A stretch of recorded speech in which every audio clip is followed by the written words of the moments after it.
O Estado operário caminhava para um beco sem saída. Trotsky prevê que a burocracia levaria o país de volta ao capitalismo e defende uma nova revolução, uma revolução política que devolvesse o poder aos operários. Nos outros países, as derrotas se multiplicavam. Trotsky chega a olhar com entusiasmo para a França e a Espanha. O ascenso dos trabalhadores franceses obriga a burguesia a recorrer a um governo de frente popular. Ao lado, os espanhóis ensaiam a sua revolução.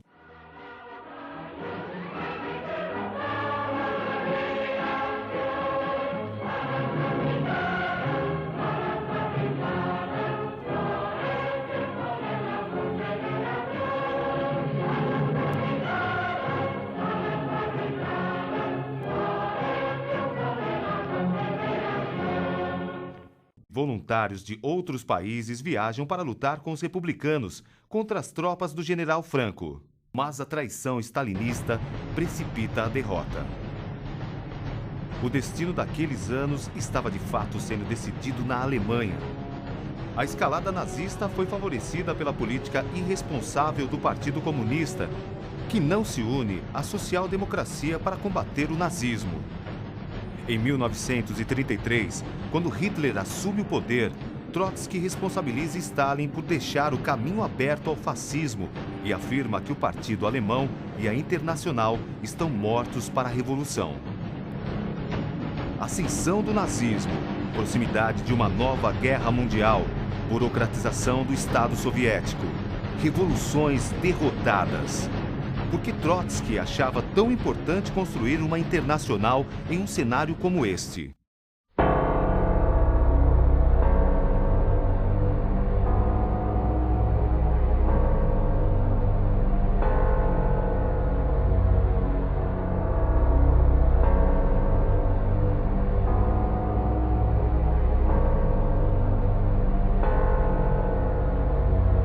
Havia uma ampla decepção e revolta com os crimes de Stalin.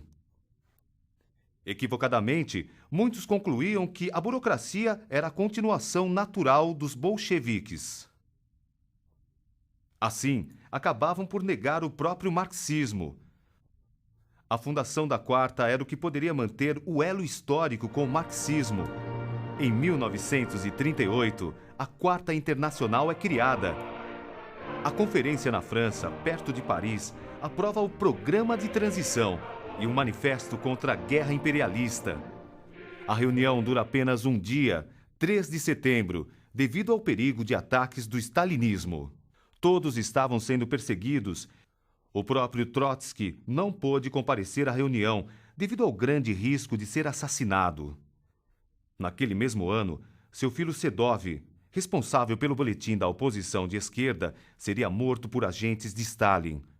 Y soy realmente el único superviviente de la familia. Mi padre también se quedó en la Unión Soviética, fue deportado y fusilado. Nadie se salvó del entorno de León Trotsky, todos fueron asesinados. Sí, era el terror stalinista, ¿verdad?, que no perdonaba ni hijos, ni nietos, Y como nuestra familia fueron millones de ciudadanos soviéticos que fueron exterminados por la dictadura de Stalin.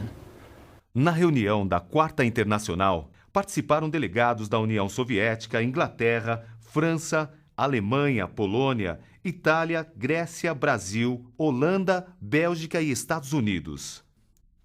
A maioria dos grupos presentes não reunia mais do que algumas centenas. O SWP dos Estados Unidos era o maior, com 2.000 militantes.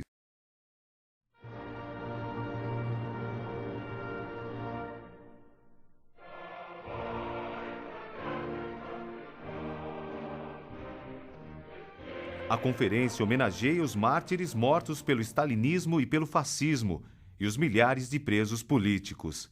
Entre eles, o Ilkar Leite, que estava preso no Brasil. Também havia um brasileiro na conferência, Mário Pedrosa, representando a América Latina. As ideias de Trotsky encontram grande impacto nas Américas. Mário Pedrosa havia entrado para a oposição de esquerda internacional em 1928.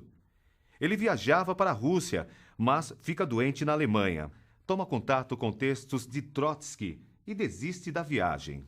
Volta ao Brasil e funda a Liga Comunista Internacionalista, a LCI, que publica o jornal Luta de Classe.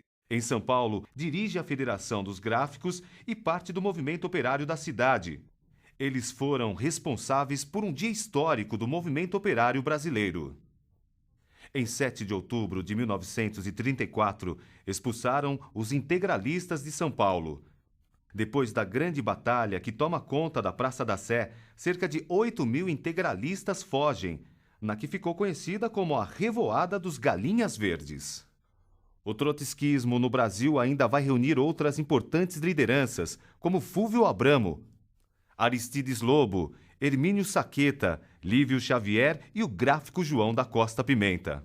A poetisa Patrícia Galvão, a Pagu, também seria uma das artistas que iriam romper com o PC e aderir à Quarta Internacional. Depois de passar por diversos países, Trotsky é aceito no México, onde é recebido por Diego Rivera e sua companheira, Frida Kahlo.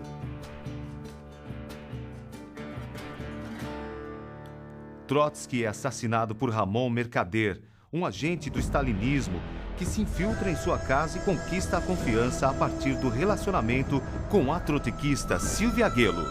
C'était une camarade trotskiste américaine. Et on est devenus tout de suite. Tous les trois, nous sortions tout le temps ensemble, nous étions tout le temps ensemble. A morte de Trotsky foi um duro golpe e deixa a Quarta Internacional sem uma direção à altura. Os dirigentes tiveram seu primeiro desafio, o de sobreviver aos anos da Segunda Guerra Mundial e encontrar respostas para o conflito. O principal desafio foi nos anos seguintes à guerra. Trotsky havia previsto um ascenso revolucionário após o conflito, que se confirmou. As massas fizeram revoluções, empurraram o stalinismo, expropriaram a burguesia e 1/3 da humanidade passou a viver em estados operários. O assassinato de Trotsky tinha sido preventivo. Stalin sabia o papel que o revolucionário poderia cumprir em meio a este ascenso. As novas revoluções vieram acompanhadas de uma contradição. Com a vitória sobre os nazistas, o stalinismo sai da guerra fortalecido. Os partidos comunistas formam um poderoso aparato. Sem uma alternativa revolucionária sólida, o stalinismo ocupa a liderança da classe operária mundial. Os anos são de dispersão e duras polêmicas para o trotskismo. A primeira grande divisão inicia-se ainda com Trotsky vivo. Parte da seção norte-americana rompe com o partido e a Internacional. Eram contrários a defender a União Soviética em caso de um ataque, pois consideravam que o Estado tinha deixado de ser operário. Esse setor ficou conhecido como antidefensista e teve influências no Brasil, provocando a ruptura de Mário Pedrosa. Em 1952, Michel Pablo, dirigente da Quarta naquela época, apresenta um documento onde prevê uma nova guerra, do imperialismo contra os estados operários. Em função disso, propõe que os grupos trotskistas entrem nos partidos comunistas por um período indeterminado. Esse entrismo é, na verdade, uma capitulação ao grande peso do stalinismo. A crise de direção faz com que se perca uma oportunidade sem igual na América Latina. Em 1952, na Bolívia, pela primeira vez o trotskismo teve condições de dirigir uma revolução. Os mineiros tomaram as armas e derrotaram o exército. As milícias reuniam até 100.000 pessoas. O trotskismo tinha influência de massas nos sindicatos, nas milícias e na Central Operária Boliviana, a COB. Nahuel Moreno defende a palavra de ordem. Todo poder à COB.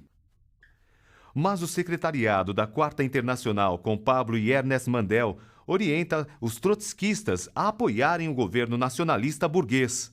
A Bolívia mergulha em uma sucessão de golpes militares e revoluções inacabadas, que duram até hoje.